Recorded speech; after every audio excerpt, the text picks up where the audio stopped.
हमारा टॉपिक है वो टॉपिक है इंटीरियर अर्थ।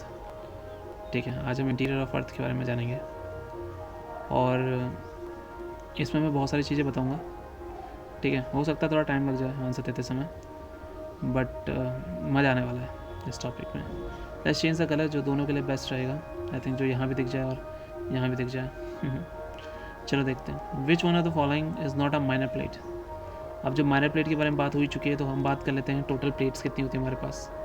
तो मैं तुम्हें प्लेट्स बताऊंगा। देखो, अगर तुम देखोगे ना प्लेट्स के बारे में, तो प्लेट्स में देखा जाए तो हमारी 7 मेजर प्लेट्स होती हैं। ठीक है, 7 मेजर प्लेट्स होती हैं और माइनर प्लेट्स भी बहुत सारी होती हैं, बट अब मैं 7 माइनर प्लेट्स के बारे में बताता हूँ जिससे बाहर शायद ही क्वेश्चन आएगा। ठीक है, यूपीएससी लेवल में भी 7 माइनर प्लेट्स का ही जिक्र है। ठीक है, बट ज़्यादा भी हो सकती है, हमें मदद नहीं पड़ता। ठीक है, तो मेजर प्लेट्स कहाँ मिलेंगी? मेजर कॉन्टिनेंट ध्यान रखो, मेजर कॉन्टिनेंट भी याद रखो। चलो एक याद कर लेते हैं सबसे पहले। अंटार्कटिक देख लेते हैं। सबको पता है कि अंटार्कटिक क्या है, ये एक मेजर प्लेट में आएगा। ठीक है, अंटार्कटिक आ गया। फिर एक नॉर्थ अमेरिका आ गया। अब अगर मैं नॉर्थ अमेरिका ले रहा हूँ तो साउथ अमेरिका को कैसे भूल सकता हूँ? साउथ अमेरिका अगर मैंने लिख दिया, ठीक है, ध्यान रखना एक। और तो फिर एक सबसे बड़ी प्लेट भूलना तो है नहीं, पैसिफिक कौन भूलेगा? ठीक है, पैसिफिक ओशन है बट वो भी तो एक प्लेट ही है। ठीक हो गया। अफ्रीका भी तो एक प्लेट है, अफ्रीकन प्लेट ले लो। एक यूरेशियन ले लो, यूरेशियन ले लो।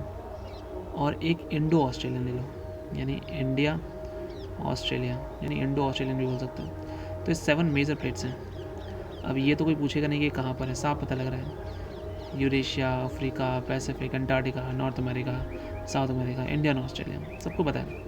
बट अगर कोई तुमसे पूछे कि 7 माइनर प्लेट्स बताओ, तो आओ 7 माइनर प्लेट्स के बारे में जान लेते हैं थोड़ा सा। 7 माइनर प्लेट्स जो हैं वो विश्व में फैली हुई है कुछ इस तरीके से कि जैसे फॉर एग्जांपल अगर मैं बेसिक सा एक डायग्राम बनाऊँ तो ये है नॉर्थ अमेरिका, तो जाहिर सी बात है ये साउथ अमेरिका है। ये अफ्रीका आ गया, ये यूरोप आ गया, और ये एशिया भी इसी में एशिया ले लो। ठीक है, ये एशिया आ गया, ये अंटार्कटिका आ गया, ये आर्कटिक आ गया। तो कोई इशू नहीं है। ये पैसिफिक ओशन है, ये अटलांटिक ओशन है। ठीक है, और ये पैसिफिक ओशन है, ये आर्कटिक ओशन है, अंटार्कटिक ओशन, ये आर्कटिक ओशन है। ये ऑस्ट्रेलिया ले लोगे तुम, मन करेगा तो तुम्हारा। ठीक है, और कोई बचा क्या? अभी यहाँ पर इंडियन ओशन भी है। और क्या बचा है? कोई बचा है क्या? मेरे माइंड से निकल जाएगा कोई? नहीं निकला। देखो, अब देखो माइनर प्लेट्स कैसे देखने हैं। सबसे पहले एक वर्ड आता है दैट इज़ कॉल्ड कोकोस। ठीक है, पेन चेंज कर लेता हूँ मैं और यहाँ बताता हूँ। ठीक है, समझो ध्यान से। चलो इसी से करते हैं। ये है ब्लैक और थोड़ा सा इसको बड़ा कर लेता हूँ। ठीक है, अब देखो ध्यान से। अगर मैं सबसे पहले एक प्लेट का नाम लेके चलूँ, उसका नाम है कोकोस। ठीक है, कोकोस। तो सेंट्रल अमेरिका लेके चल लो, ये इसको लेके चलो। ठीक है, इसी को लेके चलो, या फिर इस वाले पार्ट को लेके चलो। हमने नॉर्थ अमेरिका, साउथ अमेरिका के सेंटर पे मैंने सेंट्रल अमेरिका ले लिया। ठीक है, अभी 2 मिनट के लिए हटा लेते हैं, 1 सेकेंड। ये मैं सेंटर, यार हट जा भाई। ठीक है, मैं जस्ट एग्जाम्पल के लिए बता रहा हूँ, याद कैसे करेंगे। ये हो गया। तो कोकोस जहाँ पे भी याद है, कोकोस, कोकोस तो सेंट्रल अमेरिका। सेंट्रल अमेरिका अगर मैं ये लूँगा तो इसमें सेंट्रल अमेरिका तो आ रहा है, प्लस साथ में कौन आएगा? पैसिफिक ओशन आएगा। तो कोकोस क्या है? सेंट्रल अमेरिका प्लस क्या? पैसिफिक। पहला हो गया, कोई इशू है? अगर मैं तुमसे नॉर्थ अमेरिका बोलूँ, ये वाला नॉर्थ अमेरिका, नॉर्थ अमेरिका भी अगर मैं ऐसे लूँ तो ये भी पैसिफिक प्लेट के साथ ही जुड़ेगा। तो नॉर्थ अमेरिका प्लस पैसिफिक। अब नॉर्थ अमेरिका के लिए क्या होगा? ठीक है, इसे बोलते हैं, नॉर्मल सी बात बोलूँ मैं, नॉर्थ अमेरिका लेना भी चाहिए, नहीं लेना चाहिए? हाँ ले लेते हैं। जुआन डी फुका, जुआन दी फुका। ठीक है, ये नॉर्थ अमेरिका हो गया। साउथ अमेरिका की बात करें तो जाहिर सी बात है एक साउथ अमेरिका भी लेके चलोगे। ठीक है, हमने 3 पढ़ लिए हैं। ठीक है, मैं ऐसे कर लेता हूँ इसको। पहला हमने पढ़ा central America plus Pacific ocean, ये मिलके क्या बना रहा है? ये आपका बना रहा है कोकोस। बहुत बढ़िया। हम पढ़ा north America, north America plus Pacific plate जो है, ओशन ही लिख लेता हूँ अभी। ये क्या बना रहा है आपका? ये बना रहा है आपका नॉर्थ अमेरिका ना, तो जुआन डी फुका, जुआन दी फुका। ठीक है, अभी south America plus Pacific ocean लेके चलूँगा। साउथ अमेरिका और पैसिफिक ओशन को अगर मैं लेके चलता हूँ तो वो नाजिज्म के बारे में बात करता, तो नाज का, ठीक है, नाज, साउथ अमेरिका वालों को नाज है और वो इसकी जान है, नॉर्थ अमेरिका जान है। ठीक है, सी से कोकोस, सी से सेंट्रल अमेरिका, तीन हो गए, 3 प्लेट हो गई बहुत इजीली, देख लो। एक अरब की प्लेट हो गई, तो अरब की प्लेट को अरब से ही कनेक्ट कर लेना, की प्लेट को अरब से ही कनेक्ट कर लो, 4 हो गए। और क्या बताऊँ? अभी देखो एक प्लेट बहुत कंफ्यूजिंग है, कौन सी? फिलिपिन की जो प्लेट है ना, फिलिपिन की जो है वो सेंट्रल एशिया, फिलिपिन की जो प्लेट है वो एशिया लेके चलो प्लस पैसिफिक लेके चलो, क्योंकि यहाँ पर कहीं फिलिपींस आएगा, इंडिया से इधर की साइड पर आता है और पैसिफिक ओशन इधर है ही, तो एशिया प्लस पैसिफिक ओशन। और कैरोलाइन जो होती है, कैरोलाइन, ये आपकी फिलिपींस प्लस एशियन नहीं कहूँगा, इंडियन प्लेट। ठीक है, ये आ गया आपको कैरोलिन। 2 3 4 5 6, अब 1 बचे, कौन सी बची होगी बताओ? साउथ अमेरिका, नॉर्थ अमेरिका हो गया। एक बची फूजी जो है वो जापान में है, और इसको जापान मत लेके चलना, इसको नॉर्थ ईस्ट लेके चलो, तो जापान नॉर्थ ईस्ट आ जाएगा। प्लस इसके साथ भी क्या मिलेगा बताओ? इसके साथ मिल जाता ऑस्ट्रेलिया। थोड़ा सा ये कंफ्यूजिंग होगा, बाकी मैंने 6 की 6 तुम्हें बता दिया। ठीक है, आ जाओ अब क्वेश्चन देख लेते हैं। अब इस क्वेश्चन को तुम देखोगे, वाइट पे भी सही चल रहा भैया। इस क्वेश्चन को तुम देखोगे तो बोला कि माइनर प्लेट। अब नाज का कहाँ का है? नाज कहाँ का है तुम्हें? साउथ अमेरिका प्लस पैसिफिक, ये नहीं हो सकता, माइनर प्लेट है। फिलीपींस प्लेट एक्चुअली फिलीपींस से बिलोंग नहीं करती, तो फिलीपींस प्लेट जो है वो एशिया प्लस पैसिफिक लेके चलेंगे, तो ये भी माइनर प्लेट है। अरेबियन अरब की होगी।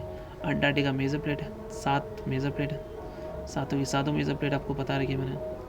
उसके बाद भी अगर नहीं पता तो सॉरी ब्रो, मैं नहीं जानता।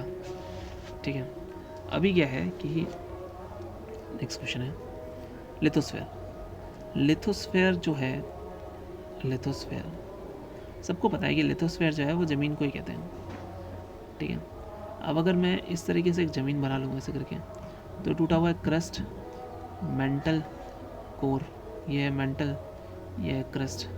अभी क्रस्ट जो है, क्रस्ट एक तो मिला लो क्रस्ट, और मेंटल दोस्तों में टूटा है, जैसे अपर और lower mental, upper mantle lower mental, तो अपर मेंटल प्लस क्रस्ट, ये दोनों को अगर तुम मिला दो तो ये बनता है आपका लिथोस्फेयर, ये रहा।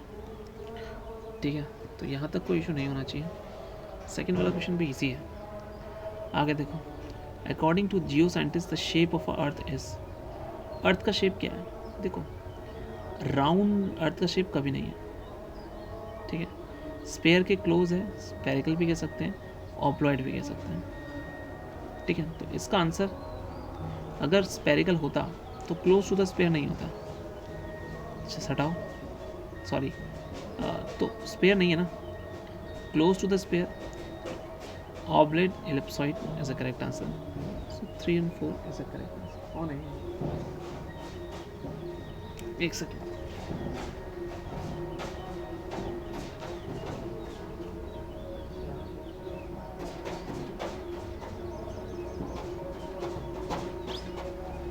Sorry guys. ठीक है, ये हो गया। अभी ये क्वेश्चन करने लायक क्वेश्चन नहीं है। ठीक है, इस क्वेश्चन को मैं क्वेश्चन ही नहीं मानता हूँ। हाईएस्ट एंड लोवेस्ट क्वांटिटी के बारे में बात कर रहा है, हाईएस्ट और लोवेस्ट एलिमेंट की बात कर रहा है इन द क्रस्ट के। देखो, क्रस्ट के बारे में बात करेगा तो क्वेश्चन अलग हो जाता है। टोटल करता तो नाइट्रोजन सबसे ज़्यादा एलिमेंट पाया था, 78%, बट अब उसने क्रस्ट के बारे में बात कर दी। तो क्रस्ट के लिए हमारे पास सबसे ज़्यादा एलिमेंट कौन सा होता है? सबको पता है सबसे ज़्यादा एलिमेंट है ऑक्सीजन। उसके बाद ना एक्चुअली सिलिकॉन आया था, बट सिलिकॉन ज़्यादा नहीं पूछा है, मिनिमम पूछा, तो मैग्नीशियम इज करेक्ट आंसर। ठीक है, ये भी हो गया। मोस्ट अबंडेंट एलिमेंट कौन सा है, सबसे ज़्यादा अबंडेंट एलिमेंट कौन सा है, सबको पता है सबसे ज़्यादा अबंडेंट एलिमेंट जो है।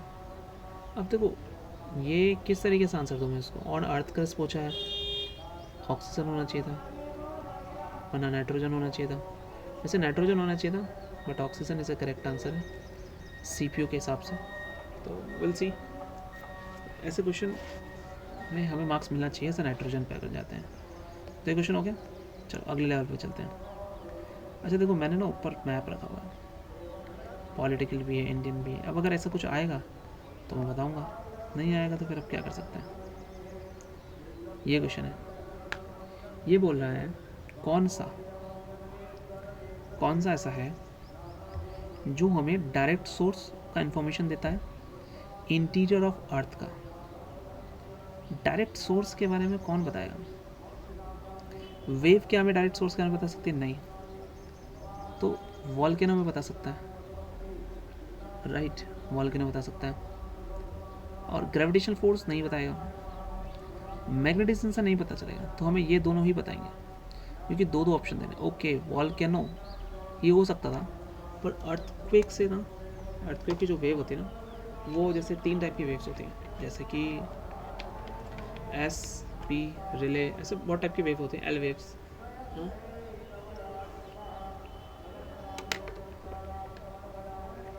एक सेकेंड, हाँ। अब देखो क्या होता है कि ये जो वेव होती है ना, ये वेव हमें बताती हैं कि हमें किस हिसाब से हमारा जो अर्थ का इंटीरियर है उसको बताने में भी हेल्प करता है। जैसे शैडो जोन का फॉर्मेशन होता है 105, 145, 145, 105, 105 बाई 105 एच का हो गया, 105 से 145 P का हो गया, ठीक है। तो हमें ये बताता है, तो आंसर है ये और ये दोनों। ध्यान रखना इसके आंसर दोनों के दोनों होंगे, ठीक है। एक्सटर्नल नॉइज को डोंट माइंड। नेक्स्ट बात करते हैं, वो बोल रहा है, अब ये देखो कितना मस्त क्वेश्चन है। मोस्ट प्रोलिफिक क्रस्ट में अर्थ के, हाइड्रोजन नहीं होगा, सिलिकॉन नहीं होगा, आयरन नहीं होगा, ऑक्सीजन करेक्ट आंसर है, खत्म हो गया question. Which of the following is the outer layer of the earth that is made of a plates.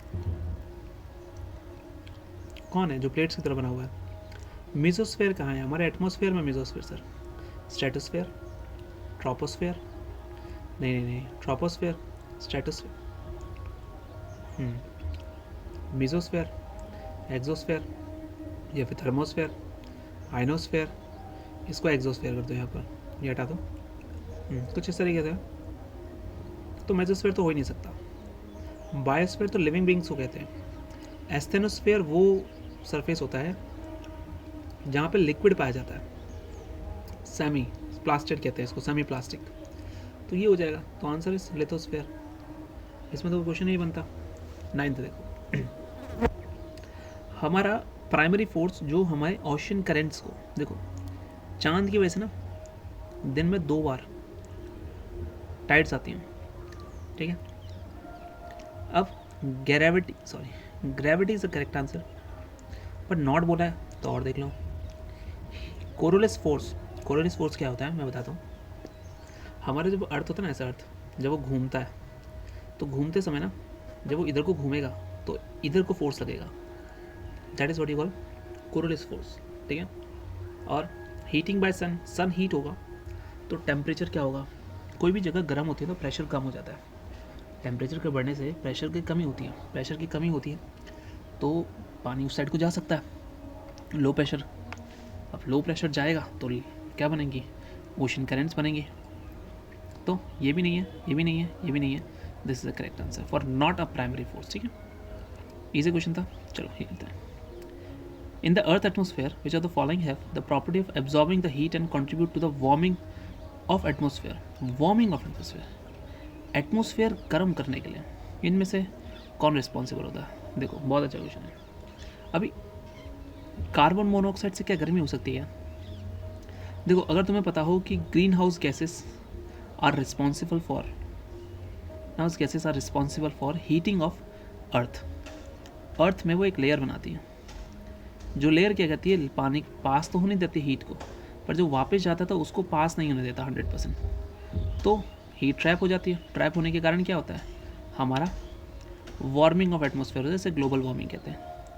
अब ऑक्सीजन रीज़न नहीं हो सकता, ठीक है, ऑक्सीजन ज़मीन के नीचे ही रहता है, मतलब चिपका रहता है, तो वो लेयर नहीं बनाएगा, इसको हटाई दो ऑक्सीजन। ठीक, कार्बन मोनोऑक्साइड भी नहीं होगा, शूट जाहिर सी बात है एटमॉस्फेयर में ऊपर आएगा, ओपेक है। और एक बहुत इंपॉर्टेंट होता है वाटर वेपर, तो इसका आंसर है सी, थर्ड एंड फोर्थ। याद रखना वाटर वेपर भी एक ग्लोबल वार्मिंग के लिए रिस्पॉन्सिबल होता है। ठीक है, आगे चलते हैं। एवरेज डेंसिटी ऑफ अर्थ कितनी है?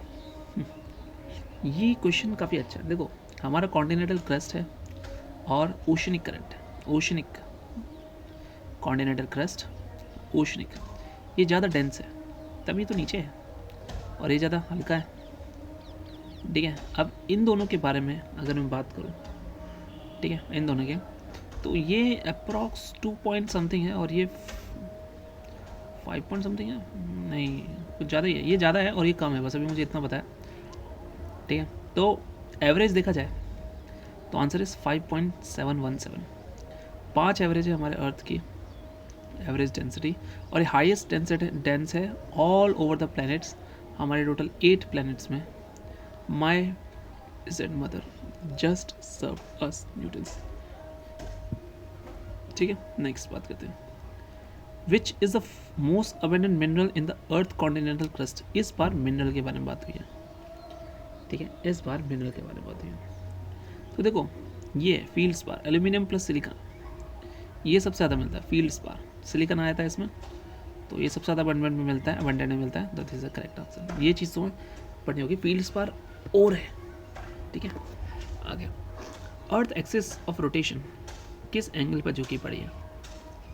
23 तो नहीं हो सकता, पॉइंट में कुछ 1 पॉइंट नहीं हो सकता, 23.5 is a correct answer, there is no doubt. ठीक है, अगर जल्दीबाजी में इसको लगाओगे तो तुम्हारा गलत हो जाएगा, जाहिर सी बात है। UPPSC 2016, the answer is 24.5 I guess, sorry not percent, it's degree, 25 degree 5 minutes. Let me check. The earth's axis of rotation is always inclined at an angle of 23.5. सही था भाई, मैं 23.5, 23.5, हाँ मैं सही था, माई मिस्टेक। मुझे लगा 24.5 है, नहीं 23.5। अब कमाल है यार, ये बहुत इजी था, पर कंफ्यूज हो गया मैं, कोई बात नहीं है। 23.5 is a correct answer bro. ठीक है, डिग्री 23.5 डिग्री झुका पड़ा हुआ है, तो ये थोड़ा ध्यान रखना। अच्छा क्वेश्चन था, इसने कंफ्यूज कर दिया, I hate this question. Quartz जो है, आप जानते होंगे क्वार्ट्स के बने होते थे पहले बहुत सारी चीज़ें। ठीक है, तो क्वार्ट्स किसका बना होता है? देखो, क्वार्ट्स में आपका सिलिकॉन होता है। क्या होता है? सिलिकॉन और ऑक्सीजन, तो सी इज़ अ करेक्ट आंसर। अगर आप सिलिकॉन को ऑक्सीजन की प्रेजेंस में अगर आप चूटोगे ना, या गर्म भी करोगे, तो क्वार्ट्स बनता है। The most abundant metal in the earth crust है, सबसे ज़्यादा मेटल अर्थ क्रस्ट में क्या है? मैग्नीशियम तो नहीं है, हमने ऊपर ही पढ़ा था, क्योंकि ये बहुत कम मात्रा में पाया जाता है। ठीक है, कैल्शियम भी नहीं होगा, मैग्नीशियम भी नहीं होगा। अब मुझे बताओ सस्ता कौन है आयरन और एल्यूमिनियम में से? नहीं बताओ। एल्यूमिनियम सस्ता है, तो जाहिर सी बात है एल्यूमिनियम की अबंडेंस ज़्यादा है, कॉमन सेंस है। कैल्शियम और मैग्नीशियम तो छोड़ ही दो, वो तो हटा ही दो, वो तो भारी हो गए। ठीक है, अभी अगर ऐसा कन्फ्यूज़न आता है तो इस तरीके से, क्योंकि जितना सस्ता होगा उतनी ज़्यादा उसकी बहुतायत होगी। गोल्ड महंगा है, क्यों? क्योंकि वो कम मिलता है। प्रॉपर्टीज़ भी हैं, आई नो, बट जन्म समझा करो। 16th I'm just kidding, okay? Mantle of the earth crust is, earth crust का मेंटल क्या होता है? मेंटल मतलब पागल बिल्कुल भी नहीं होता। ठीक है, मेंटल में लेयर होगा, कंपोजिशन होगा। ठीक है, सेमी फ्लूइड मिनरल मेंटल में नहीं होता। ठीक है, तो ये तो हटा ही दो। गैसियस कंपोजिशन तो पॉसिबल ही नहीं है, फ्लूइड भी पॉसिबल नहीं है, तो सॉलिड ही बचता है भाई। ठीक है, मेरा क्वेश्चन है, नीचे एक क्वेश्चन देना कि एस्थेनोस्फेयर कहाँ मिलता है? अब देखो इस ख़त्म क्वेश्चन को मैं क्या करूँ, ये क्वेश्चन दोबारा आ गया। कोकोस प्लेट कहाँ गया, रिवाइज कर लेते हैं थोड़ा सा। Cocos Central America plus Pacific, Caroline किसका है, फिलीपींस प्लस इंडियन, ठीक है ठीक है। नाज़का, नाज है मुझे किस पर, साउथ अमेरिका पर प्लस पैसिफिक। जुआन डी फुका क्या, नॉर्थ अमेरिका प्लस पैसिफिक। और बचा क्या कुछ, हाँ, Philippines Asia plus Pacific, Arabian is an Arabian, ठीक। अंटार्कटिक बसता है, जाहिर सी बात है मेजर प्लेट है। आगे बात करते हैं, let it go. Advantages of tectonic activity in Iceland include. अब आइसलैंड में अगर ध्यान से समझो, अगर आइसलैंड में तुम्हारी जगह में वो कर दूँ क्या कि टेक्टोनिक एक्टिविटी कर दूँ, तो आपको जियोथर्मल एनर्जी मिलेगी। ओके, न्यू लैंड बन जाएगी, टूट जाता है बीच में से, टूरिस्ट अट्रैक्टिव होंगे, तीनों के तीनों सही हैं, तो ये इसका करेक्ट आंसर है। बेसिक सी बात है, नेचुरल जियोथर्मल एनर्जी हमें मिल जाएगी। जैसे ही टेक्टोनिक एक्टिविटी होगी तो वो ज़मीन जल्दी से पड़ जाती है। लो भाई, नई ज़मीन बटेगी तो नई ज़मीन बनेगी और टूरिस्ट अट्रैक्ट होंगे। अट्रैक्शन ऑफ टूरिस्ट तो है ही ना, टेक्टोनिक एक्टिविटी से अट्रैक्शन तो है बट मौत भी तो है। विच of the following is the most abundant metal on earth crest. अब ये क्वेश्चन अगर मैं दोबारा तुमसे पूछ रहा हूँ, ठीक है, और मैं इसका आंसर फिर से तुम्हें दे दूँ तो क्या करोगे बताओ, एल्यूमिनियम बोलोगे। विच ऑफ द फॉलोइंग, कॉपर मत लगाना भाई, कॉपर एल्यूमिनियम में कॉपर वाली जो वायर होती है ना, कॉपर वाली वायर, समझो ध्यान से, अगर तुम तार लेने जाओगे ना तो कॉपर की वायर वाली जो जिसके अंदर कॉपर होता है वो महंगी होती है, ठीक है, एल्यूमिनियम वाली सस्ती होती है। तो सस्ता मीन्स ज़्यादा, एल्यूमिनियम, सिंपल। कभी तार खरीदे हो, नहीं खरीदे। मैग्नीशियम और आयरन तो भाई भारी हो जाते हैं। Which the following statement is true regarding earth movement. Earth rotate करती है अपनी एक्सिस पर, जिससे सीजन चेंज होते हैं, रोटेशन से दिन रात होती है, तो ये हटा दो। अर्थ का रिवोल्यूशन से डे नाइट होता है, घटा दो, सीजन चेंज होता है, तो नन इज ट्रू, ये आ गया। एपिरोजेनेटिक मूवमेंट। अब क्वेश्चन आता है कि ओह, अब तुम्हें ऐसी चीज़ें भी पता होनी चाहिए।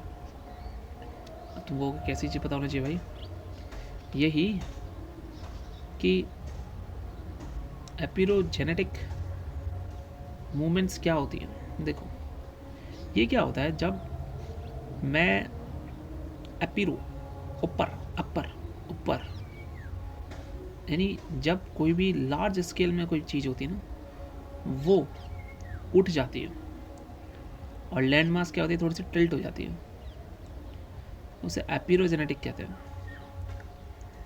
तो इससे क्या होगा, इससे कुछ नहीं, माउंटेन्स बनेंगे, फोल्ड।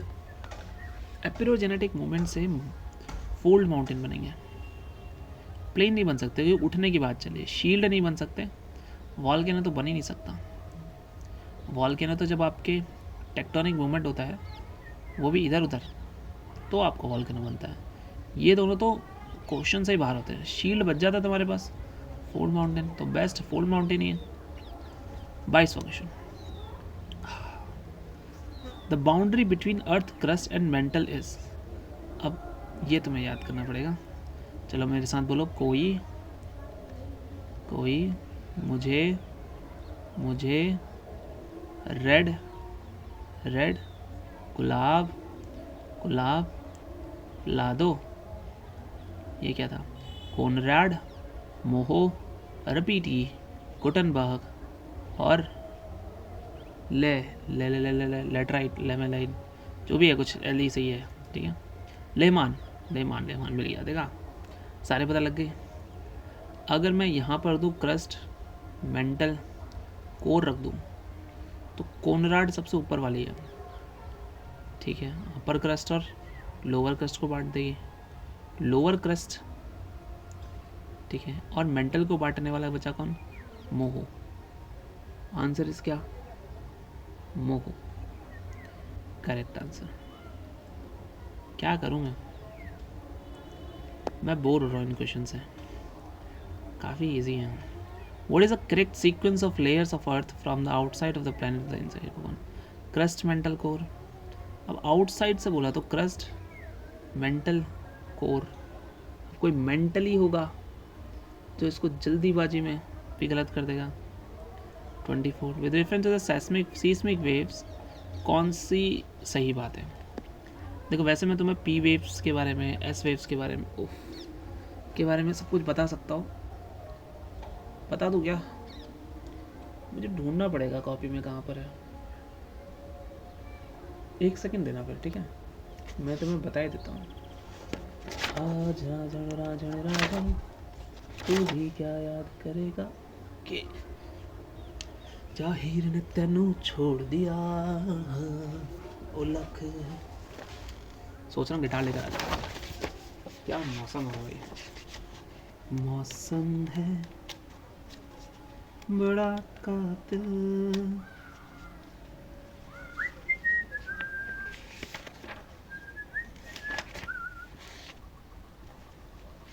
चलो मैं बता देता हूँ, ठीक है? अभी क्या है कि हमारे पास 3 टाइप की वेव्स होती हैं, ठीक है? इसको मैं कलर दे दूँ. एक होता है पी वेव, अरे रे बहुत ज़्यादा बड़ा हो गया. एक होता है एस वेव, एक होता है एल वेव, एक होता है आर वेव. पी का मतलब क्या है? पी आ रहा है सबसे पहले, तो सबसे फास्ट. ई भैया स्लो है, ठीक है? ई आते हैं लास्ट.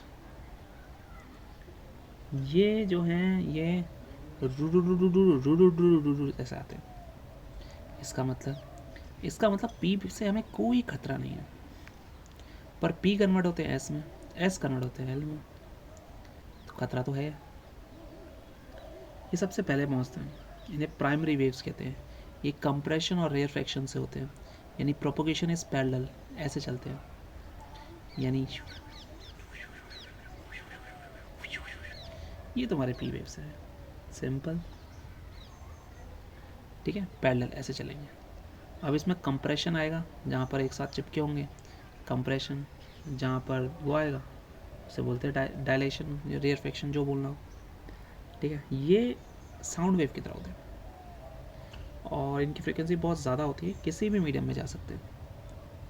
इनकी स्पीड बता दो तो 5 से 7 किलोमीटर प्रति सेकंड की स्पीड से भागते हैं. ओ भाई साहब, 5 से 7 किलोमीटर, यानी 2, 3, 5, 7, 10 सेकंड के आसपास ही नैनीताल पहुंच ही जाएंगे भाई.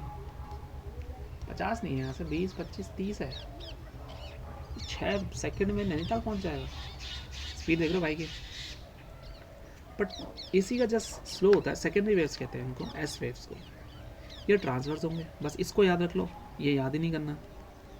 स्लो होंगे, ठीक है? और फ्रीक्वेंसी होगी इनकी हाई, पर वेलोसिटी चेंज होगी. सरफेस वेव्स सबसे लास्ट आते हैं, हाईली डिस्ट्रक्टिव होते हैं ये. आर वेव्स को तो भूल ही जाओ, आर वेव्स का तो कोई काम ही नहीं है. शेकिंग जो फेल्ट होती है ना अर्थक्वेक के कारण, वो आर वेव्स के कारण होती है, बट डिस्ट्रक्टिव होते हैं एल सबसे ज़्यादा. ख़त्म हो गया. अब अगर तुम क्वेश्चन देखो तो क्वेश्चन क्या है, देखो. पी वेव जो है, सीस्मिक वेव देखा जाए, P wave travel the solid rock faster than the travel through air. Solid से फास्ट होगा. अब ये चीज़ मैंने नहीं बताई तुम्हें, जाहिर सी बात है, ये क्यों बताऊंगा तुम्हें? सोचो, ये पी वेव जो है इसकी स्पीड मैं देखो 346 होती है साउंड वेव की. Sound wave speed in kilometre पर सेकेंड. आज ये भी देख लेते हैं. तो कितनी स्पीड है इसकी? 0.3. और इसकी कितनी है? 5 to 7 किलोमीटर पर सेकेंड. तो भाई सोचो ना, क्या ये सही नहीं बोल रहा है? S wave travel about an half the P wave. Half नहीं कह सकता सर, अबाउट, नो, स्लो होती है और स्लो. ठीक है, तो इसमें पहला ही सही है. ख़त्म क्वेश्चन. अब ये क्वेश्चन ना मुझे आएगा ना तुम्हें आएगा, क्योंकि ये पेपर में भी नहीं आया, बट चलो मैं बता देता हूँ। गूंजेगा मंडल रिस वुरुम वुरुम, गूंजेगा मंडल रिस वुरुम वुरुम। ये हमारे ग्लेशियल फेजेस हैं, प्लीस्टोसीन जिसको आइस एज बोलते हैं। गूंजेगा मंडल रिस वुरुम वुरुम, बस इतना याद कर सकता हूँ। क्रस्ट के बारे में बात करूँ तो यहाँ पे क्या मिलेगा, नीफे जो होता है ये हमें मिलता है कोर में, सीमा सिलिका और मैग्नीशियम यही मिलना चाहिए जहाँ तक मुझे लगता है। बट सिलिका देखो, मैग्नीशियम सबसे कम है, एल्यूमिनियम भी मिलता है, सिलिका भी मिलता है, हाँ तो ये मिलेगा सिलिका। सियाल, अर्थ क्रस्ट में होता है सियाल, फिर नीचे होता है सीमा, फिर होता है नीफे। ठीक है, ये क्रस्ट, ये मेंटल, ये को, सिलिकन एल्यूमिनियम, सिलिकन मैग्नीशियम, निकल और आयरन। तो इसका आंसर बहुत बेसिक था, बट जल्दीबाजी में हम गलती करते हैं, हमें नहीं करना है। चलिए आइए हम अगले क्वेश्चन पे आते हैं। Lava, acid lava usually melt at relatively high temperature as compare to basic यानी बसाल्टिक लावा। बसाल्टिक लावा आपको मिलेगा कॉन्टिनेंटल नहीं, ओशनिक क्रस्ट में। ठीक है, तो एसिड लावा जो है वो जल्दी पिघलता है, एसिडिटी जो होगी जाहिर सी बात है मेल्ट बहुत जल्दी होता है, एसिडिटी है उसमें, बेसिसिटी में कम ज़्यादा मिलेगा, तो this is correct. Acid lava solidified into glass like sheets, basaltic lava into rough surface, गलत जवाब। ऐसा कहीं नहीं लिखा कि ग्लास लाइक शीट में कन्वर्ट होगा, तो only one is correct. Lithosphere को बोलते हैं क्रस्ट, अर्थ की क्रस्ट से क्वेश्चन आ चुका है। अगर देखा जाए below the mantle core is mainly made up of which of the following. Core मैंने बताया था नी फे, नी नी नी, iron is the correct answer. क्या मैं गलत था? नहीं, मैं गलत नहीं हो सकता। इंटीरियर ऑफ अर्थ में टेम्परेचर फॉल होता है, नहीं टेम्परेचर बढ़ता है जैसे जैसे डेप्थ बढ़ेगी, सी इज द करेक्ट आंसर। ये क्वेश्चन तो करने लायक भी नहीं था। मैक्सिमम डेप्थ जो लिथोस्फीयर की वो पैसिफिक ओशन में मिली है सर, उसे क्या बोलते हैं, कौन बताएगा? मरियाना ट्रंच बोलते हैं। पर लिथोस्फीयर की अगर हम बात करें तो हमने यहीं की है पैसिफिक ओशन में ही, हाँ पैसिफिक ओशन की उसमें की है, तो करेक्ट आंसर ये रहा। हमने मैक्सिमम क्वेश्चन कर लिए हैं किसके किसके कर, हमने interior of earth.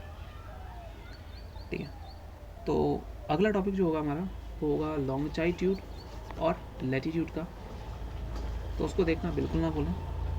Thanks for watching, bye. और क्वेश्चन अगर मेरे को मिलेंगे तो मैं डालूंगा ज़रूर। कुछ काम की बातें जो इंटीरियर ऑफ अर्थ के बारे में मैं थोड़ा सा बताऊंगा, ठीक है, ध्यान से सुनना, काफ़ी काम का आएगा। जैसे अगर मैं बात करूं, ठीक है, तो ये मेरा एक टॉपिक है, इसमें थोड़ा सा मैं वैसा पार्ट भी बताया था ना, थियोरेटिकल पार्ट।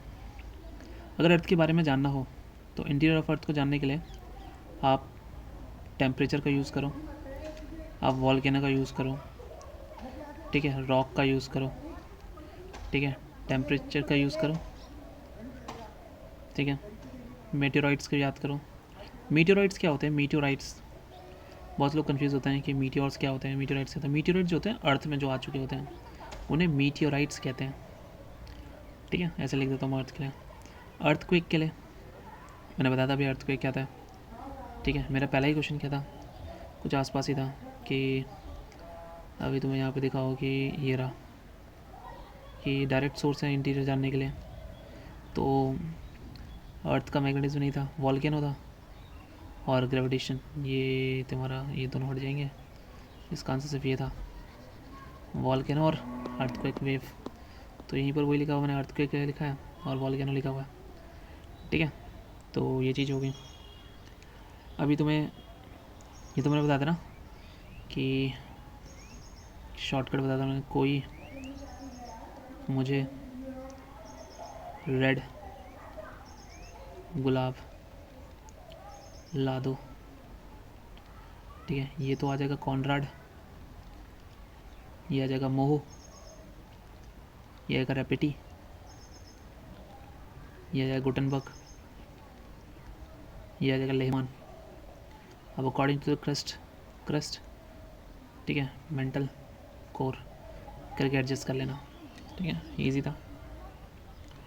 आगे बात करते हैं। देखो क्रस्ट जो है, अगर मैं सिर्फ क्रस्ट के बारे में बात करूँ, मैं बहुत चीज़ें बता सकता हूँ क्रस्ट के बारे में, बट क्रस्ट से सिर्फ इतना याद कर लो कि सियाल, ठीक है, सियाल, ठीक है। एल्यूमिनियम जो होता है, अगर मैं एक शॉर्टकट बताता मैंने, क्या फील्ड स्पार बताया था मैंने, अभी हमने किया था ना ऊपर, फील्ड स्पार जो अमाउंट देता है, ये होता है aluminium silicate. Aluminium plus silicon जो होता है वही फील्ड स्पार कहलाता है। तो क्रस्ट में सबसे ज़्यादा ये मिलेगा, सीएल का बना होता है, ठीक है। इसकी थिकनेस कितनी होती है, 5 से 70 किलोमीटर मीटर। क्रस्ट की बात करते हैं, ये आ जाता है, ठीक है। और थिकनेस देखो तो 30 किलोमीटर की थिकनेस होती है, 30 किलोमीटर थिक हो गया। सबसे ज़्यादा जो थिक होता है वो मेंटल होता है, ठीक है, काफ़ी ज़्यादा होता है। और अगर क्रस्ट में देखें तो एक होता है ओशनिक क्रस्ट, सॉरी एक होता है कॉन्टिनेंटल क्रस्ट, ये आ गया आपका कॉन्टिनेंटल क्रस्ट। एक होता है ओशनिक क्रस्ट, ओशनिक क्रस्ट ये 5 किलोमीटर का ही होता है, 5 से 70 है ना ये, बड़े 5 किलोमीटर का होता है। और ये किसका बना था, बैलिस्टिक, बैलिस्टिक। और एक ग्रेनाइट का बना होता है, ग्रेनाइट, ठीक है। तो ये हल्का होता है, ये हैवी होता है, लिख देता हूँ मैं यहाँ पे हैवी, और ये होता है लाइट, ठीक है। आगे देख लेते हैं। अच्छा देखो, अगर तुमसे कोई बोले कि अमाउंट क्या है, तो अमाउंट में याद रख लेना ओ सियाल एफ ई, ठीक है, ओ सियाल एफ ई। फिर उसके बाद calcium, sodium, magnesium, potassium, magnesium, ऐसे करके याद कर लेना। तो ये कुछ ऐसे करके जाएगा। कंपोजिशन अर्थ क्रस्ट में सबसे ज़्यादा ये रही। नाइट्रोजन अगर एटमॉस्फेयर में पूछा जाए तब आएगा, ठीक है। इतना ही करते हैं इसके बारे में, ठीक है। मेंटल देख लेते हैं अगला। मेंटल जो है, मेंटल देखा जाए तो ये सीमा का बना होता है। तो कब देखो, जो अल्फ्रेड वेगनर है ना, 1912 में जो थ्योरी आई है किसकी, कॉन्टिनेंटल थ्योरी, उसने बोला था जो सियाल है ना इज़ फ्लोटिंग ओवर सीमा। तो यहाँ जिसने ये पढ़ा था तो उसके लिए ये इजी हो जाएगा, ठीक है। नहीं पढ़ा कोई बात नहीं। अब इसकी थिकनेस देखो, ये कितना था, 30 किलोमीटर, ये 2900 किलोमीटर, ठीक है। अब ये भी दो हिस्सों में टूट जाता है, अपर मिड मेंटल और ये लोअर मेंटल, ठीक है, छोड़ दो। इसी के नीचे आ जाता है तुम्हारा एस्टोनोस्फेयर आता है, ठीक है। अब कोर लेके चलते हैं। कोर जो होता है, कोर नीफे का बना हुआ है, आयरन की मात्रा ज़्यादा होती है, इसी कारण मैग्नेटिक फील्ड पैदा होता है हमारे उसके अंदर। इनर कोर, हाँ देखो ये भी दो होता है, इनर कोर और आउटर कोर। आउटर कोर तो आपकी क्या होती है, ये लिक्विड होती है। इनर कोर जो होता है वो सॉलिड होता है, काफ़ी ज़्यादा डेंस होता है, ठीक है। तो ठीक है, याद रखना एस्थोनोस्फेयर इसका पार्ट है, लिथोस्फेयर का पार्ट नहीं है। यानी मतलब अगर मैं बोलूँ कि this is not a part of lithosphere. Lithosphere हमने पढ़ा था ना, अपर मेंटल और क्रस्ट हो गया, ठीक है, ये पढ़ लिया था हमने। और क्या पढ़ाना था मैं, क्या बताऊँ, मैंने पी वेव्स, वेव्स तो मैंने बता दी ना, वेव्स मैंने बता दी। स्केल क्या होता है, शेडो जोन भी मैंने बताया था 105 से 145, एस वेव का, पी वेव का, मतलब पी वेव का 105 से 145 और एस वेव का 105 से 105 आ जाता है। प्लेट्स भी मैंने बताया थे, 7 मेजर प्लेट्स, 7 माइनर प्लेट्स, ठीक है, ये मैंने बता दिया। रिंग ऑफ फायर हमारा पैसिफिक ओशन के अलॉन्ग है, ये भी पता है, ठीक है। 75% वॉल्केनो, 90% वहीं आते हैं। That's all about what interior of earth. Question से मैक्सिमम हम कर सकते हैं, ठीक है, but that's all. Thanks for watching, I hope you liked it. I think ये कंटेंट अगर मैं पहले रखता और फिर मैं उसके क्वेश्चंस करवाता तो वो बेटर रहता, बट मज़ा नहीं आता, ठीक है। बाय।